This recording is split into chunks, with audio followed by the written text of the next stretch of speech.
एक स्टॉक को डिस्कस किया, अपोलो टायर। आज हम लोग यहाँ भी समझेंगे कि क्यों इसमें हम लोगों को कल से खरीदारी करनी है, ठीक है। और बाइंग करते हुए कितना गेन हम लोग करेंगे।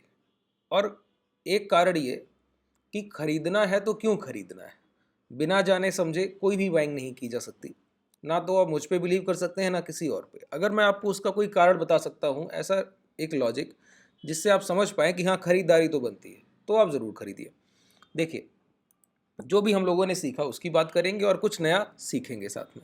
और आपको ये सारी चीज़ें अगर पसंद आती हैं तो लाइक ज़रूर कीजिए और शेयर ज़रूर कीजिए, क्योंकि ये आपके लिए मुफ्त है। लेकिन जो लोग सीखना चाहते हैं, आगे बढ़ना चाहते हैं, उनकी बहुत हेल्प होती है।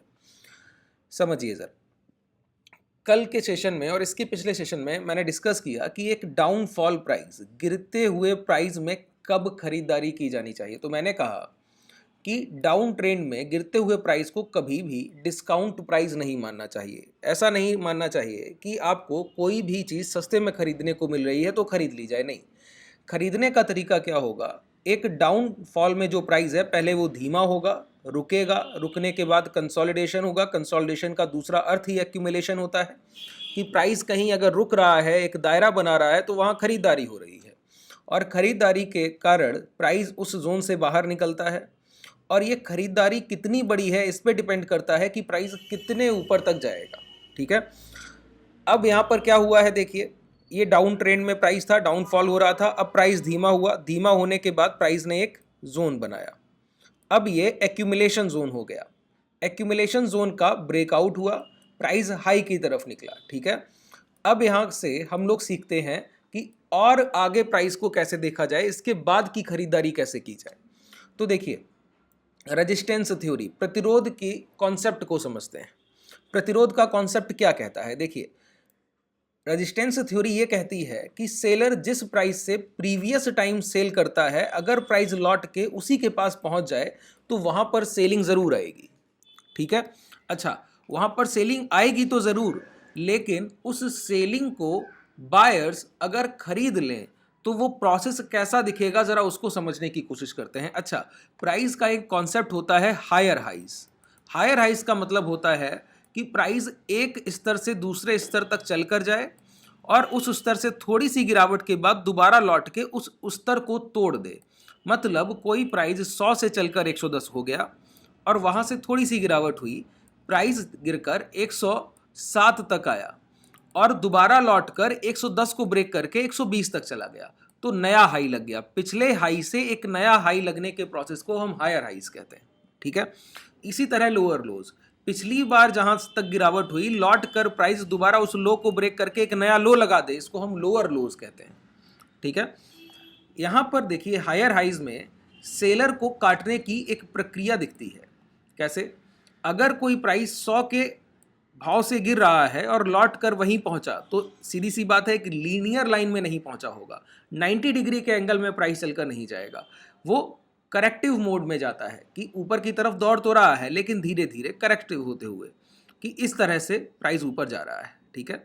अब ये प्राइस एक स्विंग लो लगा कर आया। स्विंग लो का मतलब होता है एक चलते हुए प्राइस में गिरावट के बाद जहां से प्राइस लौट जाए उसको स्विंग लो कहते हैं। अच्छा, ये स्विंग लो कितना महत्वपूर्ण होता है, जरा लॉजिक को समझिए। स्विंग लो तब बनता है जब पहला खरीदार ही अपनी खरीदारी ऊपरी स्तर पर दोबारा करता है। क्या कह रहा हूं, स्विंग लो का फॉर्मेशन ही तब होता है जब पिछला बायर जिसने पिछली खरीदारी की है वो अपनी और खरीदारी और एक्यूमुलेशन करे, लेकिन ऊपरी स्तर पे। कैसे समझ में आता है, देखिए, कोई प्राइस 100 से चलकर जाएगा, 110 तक हो गया और 110 से अब करेक्शन आया तो प्राइस गिरकर 107 तक आ पाया। तब तक खरीदारों ने और खरीदारी की तो 107 के नीचे नहीं गया, फिर लौट गया, डिमांड यहीं क्रिएट हो गई। पिछली डिमांड 100 के भाव पर क्रिएट हुई थी, ये डिमांड 107 के भाव पर क्रिएट हो गई, तो अब प्राइस यहीं से लौटकर 100 110 के स्तर को काट देगा। यही खरीदार ऊपरी स्तर पर जब खरीदारी करे, इसको हम स्विंग लो कहते हैं। अच्छा, अब सोचिए, पिछली बिकवाली 110 के प्राइस पर हुई है, बात को समझते जाइएगा, और 110 से प्राइस लौट कर गया है, 107 पर पहले लौटा और लौटने के बाद निकल गया, अब दोबारा 110 को टेस्ट कर रहा है। तो मैंने अभी आपको रेजिस्टेंस थ्योरी में बताया, प्राइस लौट कर कभी भी नियर बाई रेजिस्टेंस पहुंचेगा तो पहली कंडीशन ये है, वहां से गिरावट की पहली संभावना है, ठीक है। लेकिन अगर खरीदार इस बिकवाली को काटना चाहते हैं तो उनके पास क्या ऑप्शन है, वो अपनी आखिरी खरीदारी के भाव को बचा लें और उसके पहले पहले जितनी भी सेलर्स यहाँ पे सेलिंग करें वहां तक वो उस सेलिंग को भी खरीद लें, जितनी भी सप्लाई आए उसको डिमांड में बदल दें, खरीदारी कर लें उसके बदले। तो इन्होंने अपनी आखिरी खरीदारी 107 के भाव पर की होगी, क्यों, प्राइस चल कर गया 107 के नीचे नहीं आया, फिर वो ऊपर की तरफ निकल गया और 110 को टच करने चला गया। तो पहली बार इसको टच करने जा रहा है किसी सेलर को जिसने पिछली बार लगभग 10 से 12% की बिकवाली की हो, तो उस सेलर को टच करके जाहिर सी बात है पेंडिंग ऑर्डर्स होंगे, ब्लॉक ऑर्डर्स, तो प्राइस नीचे आने की कोशिश करेगा। लेकिन अगर खरीदार अपनी आखिरी खरीदारी स्विंग लो को सेव कर लें और उसके पहले पहले प्राइस में दोबारा डिमांड क्रिएट कर दें, मतलब ऊपरी स्तर पर ले जाएं और इस हाई को तोड़ दें, तो समझ लीजिए ये एक वैलिड ब्रेकआउट है, यहां पर सेलर्स को काट दिया गया है। कॉन्सेप्ट क्लियर है? फिर से समझा देता हूं। कोई भी रेजिस्टेंस अगर पहली बार टेस्ट होगा, फर्स्ट टाइम टेस्ट होगा, तो वहां से डाउनफॉल की पॉसिबिलिटी होगी। लेकिन डाउनफॉल में अगर खरीदार अपना आखिरी खरीदारी का भाव बचा ले जाए, अपना स्विंग लो बचा ले जाए और उसके पहले पहले इस रेजिस्टेंस को काट दे, तो समझिए वो खरीदार एग्रेसिव है और अच्छा है और उसके पास पैसा बहुत अधिक है। सेलर्स के मुकाबले तो वो ज़्यादा खरीदारी कर सकता है जितना सेलर्स बेच सकते हैं। वही कॉन्सेप्ट यहाँ पर लगता है। देखिए क्या हुआ, हम लोगों ने पहले गिरावट देखी, डाउनफॉल धीरे हुआ, फिर एक जोन बनाया प्राइस ने और एक्यूमुलेशन की शुरुआत हुई। एक्यूमुलेशन की शुरुआत अगर आप देखिए तो आप पाएंगे कि 6 सितंबर 2023 से, नीचे देखिए लिख कर आ रहा है वेडनेसडे 6 सितंबर 23, 6 सितंबर बुधवार के दिन 2023 से, और ये एक्यूमुलेशन चला है 7 नवंबर 2023 तक। 2 महीने का एक्यूमुलेशन है, 60 दिन यानी कि 44 लगभग ट्रेडिंग सेशंस मिले होंगे आपको। 44 ट्रेडिंग सेशंस में प्राइस एक दायरे में रहा। सोचिए एक दिन में एफआईआई डीआईआई जहां पर थाउजेंड्स ऑफ करोड़ में खरीदारी और बिकवाली करते हो, इतना वॉल्यूम क्रिएट करते हो, वहां पर एक भाव का एक दायरे में 2 महीने तक बना रहना कितनी बड़ी खरीदारी को दिखाता है। ठीक है, और इसके बाद जब ये डिमांड क्रिएट हुई, सेलर्स के पास जब बेचने को कुछ नहीं रह गया और बायर्स ने पूरी क्वांटिटी को खरीद लिया, तो एक डिमांड क्रिएट हुई, प्राइस ने इस जोन के हाई काट दिए। अब ऊपरी स्तर पर मैंने कहा जब पहली बार किसी सेलर को रिटेस्ट किया जाएगा तो वहां पे पहली पॉसिबिलिटी ये होगी कि प्राइस वहां से गिरने की सबसे ज्यादा संभावना रखता है। तो प्राइस जैसे ही इस भाव को टच करता है तो देखिए पहला रिजेक्शन मिलता है। लेकिन इस रिजेक्शन की सबसे बड़ी खासियत क्या है समझिए, प्राइस अप मूवमेंट में गया और गिरावट हुई और गिरावट में ये स्विंग लो बन गए, दोबारा फिर गया उसी सेलर से पेंडिंग क्वांटिटीज को कटवाने के लिए और दोबारा गिरावट हुई तो बायर ने अपने स्विंग लो को सेव किया। यहीं पर दिख गया कि खरीदार अच्छे हैं, बायर्स बड़े हैं। ठीक है, जब ये स्विंग लो सेफ हो गए, मतलब पिछली खरीदारी जहां पर बायर्स ने की, उन्होंने अपनी पिछली खरीदारी के भाव को बचा कर रखा है और वहां पर और क्वांटिटी खरीदी है, जितना भी सेलर्स ने बेच पाया है उतना पूरा, और उससे ज्यादा खरीदा है, तभी तो ये डिमांड क्रिएट हो गई है, प्राइस इस सेलर के ऊपर निकलने की कोशिश कर रहा है। अब देखिए, अब हम लोग ट्रेड कर रहे हैं 442 के प्राइस पर। अब ये ब्रेकआउट कैंडल है, ठीक है, ये सेलर को काट कर निकाला गया भाव है। अच्छा, सेलर्स को निकलने के बाद की प्रक्रिया क्या होती है जरा समझिए।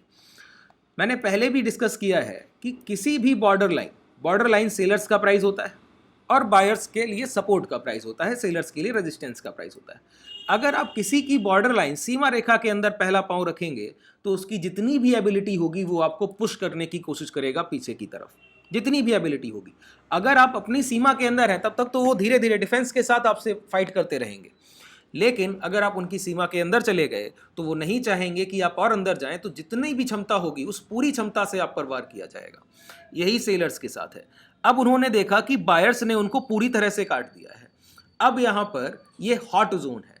हॉट जोन का मतलब है यहां पर फ्लक्चुएशन तेज हो सकते हैं, प्राइस अप एंड डाउन तेजी से कर सकता है, लेकिन यहां पर अगर डिमांड क्रिएट होगी तो अब प्राइस में खरीदारी बनेगी जब भी ब्रेकआउट कैंडल के हाई निकलेंगे तब।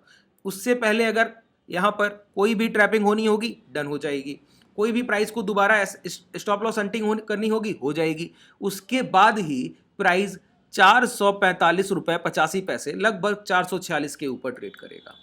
मतलब अब अगले सेशन में मंडे को, कल से कभी भी आपको अपोलो टायर 1 घंटे 446 के ऊपर रुक ले तो आपको अपनी पोजीशंस बनानी है, अपनी जो भी आपके पास फंड है उससे एक्यूमुलेशन करना है, ठीक है। अच्छा, एक्यूमुलेशन के लिए मैंने आपको बताया है, नीचे डिस्क्रिप्शन में जाएंगे आपको लिंक मिल जाएगा मोतीलाल ओसवाल का, वहाँ पर इक्विटी में आप डिलीवरी ले सकते हैं लेवरेज के साथ। मैं आपको वहाँ पर मार्जिन दे रहा हूँ 1:10 में, 1 रुपया रखेंगे तो 10 रुपया, मतलब 1 लाख अगर आपके पास फंड है तो आप 10 लाख की इक्विटी की बाइंग कर सकते हैं और उसको डिलीवरी में होल्ड कर सकते हैं। इंट्राडे में नहीं काटना है, आप चाहे साल भर रखिए, 2 साल रखिए, आपके ऊपर है, ठीक है, जितना चाहे रख सकते हैं। तो इस तरह की खरीदारी वहाँ की जा सकती है। अच्छा, जब मैं आपको मोतीलाल के बारे में बता रहा हूँ तो कई ट्रेडर्स का कहना था सर ये इक्विटी के लिए है। मैक्सिमम ट्रेडर आप लोग डेरिवेटिव, ऑप्शंस एंड फ्यूचर्स को ट्रेड करते हैं, तो आप लोगों ने कहा कि कोई ऐसा प्लेटफॉर्म जहां पर मैं आसानी से ट्रेड कर सकूं, मेरी ब्रोकरेज कम हो, जीरोधा से, एंजल से, अपस्टॉक से, इन सारे डीमेट से। तो मैंने आपसे कहा मैं आपको एक लिंक दे दूंगा, डिस्क्रिप्शन में ही मिल जाएगा, धन का जो डीमेट मैं ये यूज़ कर रहा हूँ। ये देखिए, धन के डीमेट में आपको बहुत सारी सुविधाएं एक साथ मिलेंगी। पहला तो ये, आप किसी फीमेल मेंबर का, अपने घर में जो भी आपका फीमेल मेंबर है, आपकी वाइफ है, मम्मी है, बहन है, सिस्टर, जो भी है, उनका आप यहाँ पर डीमेट ओपन कीजिएगा इसी लिंक से। आपका ब्रोकरेज रहेगा 10 रुपीज़ पर ऑर्डर, ठीक है, हाफ ब्रोकरेज 20 लगता है पर ऑर्डर हर जगह आपका, यहाँ पर आपका 10 रुपीज़ पर ऑर्डर रहेगा। दूसरी बात, आपको बहुत सारे विकल्प मिलेंगे। ऑप्शन चेन, अभी मैं एक सीरीज शुरुआत करूंगा जहां पे ऑप्शन चेन के बारे में बात करूंगा कि ओपन इंटरेस्ट को कैसे पढ़ते हैं, ठीक है, PCR, put call ratio data कैसे देखा जाएगा, बहुत सारे कॉन्सेप्ट मैं बताने वाला हूं।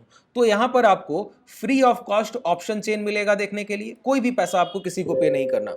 दूसरी बात, इसी के साथ आपको बास्केट ऑर्डर मिल जाता है कि आपको एक साथ, जब हम लोग हेज करते हैं ना, बेसिकली हम लोग हेज में काम करते हैं कि जैसे इस इक्विटी को भी बाइंग करना है तो हेज कर लेंगे। हेज करना एक बास्केट को बनाने में बहुत हेल्पफुल होता है। बास्केट बनाकर हेज करेंगे इक्विटी को, बहुत आसानी से हो जाता है, आगे की क्लासेस में डिस्कस करूंगा। तो बास्केट में एक साथ आप कई एक ऑर्डर्स लगा सकते हैं, ठीक है, 4-5 ऑर्डर्स को एक बार में प्लेस कर सकते हैं बिल्कुल आसानी से। यहां पर आपको चार्ट आईक्यू का चार्ट भी मिलता है। चार्ट आईक्यू का चार्ट आप समझ लीजिए, आपको इंडिविजुअल प्राइस, एक एक कैंडल को देखने में हेल्प करता है। ट्रेडिंग व्यू का चार्ट आपको ट्रेंड को देखने में हेल्प करता है। आगे की क्लासेस में ये चीजें आप बहुत क्लैरिटी के साथ समझेंगे, ठीक है, और ये सारी चीजें फ्री ऑफ कॉस्ट है। कुछ किसी भी के लिए आपको कोई भी एक्स्ट्रा पैसा, एक भी पैसा किसी को पे नहीं करना है, ठीक है, और आपका ब्रोकरेज भी हाफ है। तो जो लोग डेरिवेटिव ऑप्शंस को ट्रेड करते हैं वो धन का डीमेट यूज कीजिए, नीचे आपको लिंक मिल जाएगा, वहां से आप आसानी से अपना डीमेट ओपन करके ट्रेड्स कर सकते हैं, ठीक है। चलिए, आज के लिए पर्याप्त है, और इन्हीं सारे कॉन्सेप्ट को मैं आगे और लेकर जाऊंगा। अपोलो में आप अच्छी खरीदारी कीजिए, अपने ट्रेड्स प्लान आसानी से कर सकते हैं। धन्यवाद।